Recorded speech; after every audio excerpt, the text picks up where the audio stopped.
Երեկվանից հանրային տիրույթում ակտիվ կերպով քննարկվում է այն հարցը, որ պետք է ներկայացվի նախագիծ, համաձայն որի մինչև նոյեմբերի 1-ը պետք է փոփոխություն կատարվի եկամուտների հայտարարագրման ընթացակարգում, ինչպես անվանում են նախագծի հեղինակները, այն պետք է պարզեցվի, իսկ իրականում հետևյալն է process-ը,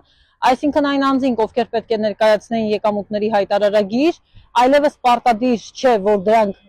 դա իրենք անեն անձամբ, եթե իրենք բացի իրենց աշխատավարձից ուրիշ եկամուտ չունեն։ Հարկային մարմինը դա կանի ձեր փոխարեն։ Դուք կհամարվեք հայտարարագիր ներկայացված։ Ձեր անունով կլինի այդ հայտարարագիրը առկա, բայց այնտեղ կարտացոլվի միայն աշխատավարձը։ Բոլորովին այլ հարց, եթե դուք օրինակ ունեք այլ եկամուտներ եւս, օրինակ նվիրատվություններ ունեք կամ փոխանցումներ ունեք, որոնք գերազանցում են 300,000 դրամը։ Այս դեպքում դուք պետք է մտնեք ու այդ փոփոխությունները կատարեք, հակառակ դեպքում օրենքի բացասական հետևանքները, տուգանքները եւ այլն վրա կհասնեն ձեզ համար, որովհետեւ կստացվի, որ դուք հայտարարագրում ինչ որ տվյալ չեք լրացրել, թաքցրել եք եւ այլն։ Ինչ վերաբերում է օրինակ ավանդներից ստացվող եկամուտներին, այստեղ կա հատուկ ընթացակարգ։ Հարկային մարմինը ձեզ ըստ էության ասում է հետեւյալը. Եթե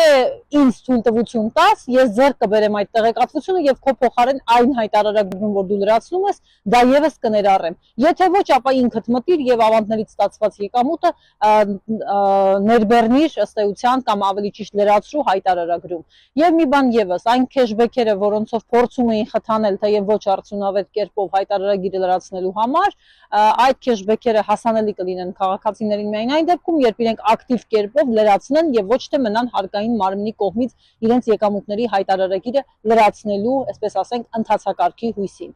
Եթե ունեք հարցեր, ես պատրաստ եմ պատասխանել բնականաբար այդ հարցերին, եղեք տեղեկացված եւ ձեզ լավ երեկո եմ մաղթում։